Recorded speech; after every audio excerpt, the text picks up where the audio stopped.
Yo hamile salom bo'lasizlar bilan man Mike. Bugungi videomizda Franko haqida 30 ta fakt bo'ladi. Bu musobaqaga videoni boshlaymiz. Birinchi fakt bu ismining ismi Ramazon.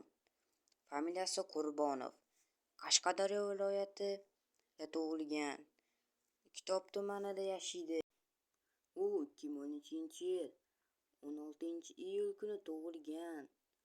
Uning sevgan qizi bor. Uning birinchi sotgan telefoni Samsung J7.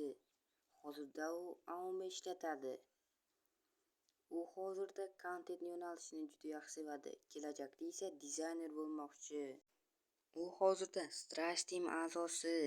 Uning yaqin do'sti Xudoyberdijon. Uning yaxshi ko'rgan futbolchisi Lamine Yamal.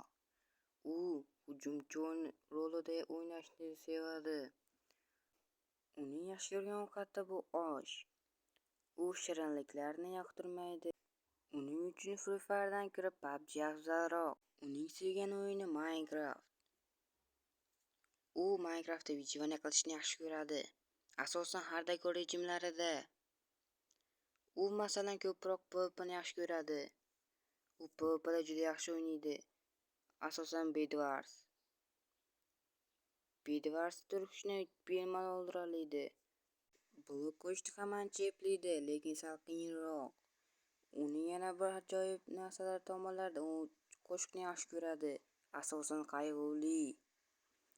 Yana bir fakt u ko'proq Minecraftda hardcore rejimini o'ynaydi va eng oxirgi fakt bu yaqin orada kompyuter olish.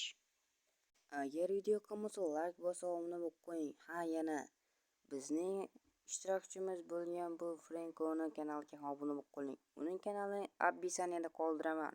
O'tib obuna bo'linglar. Video tugadi.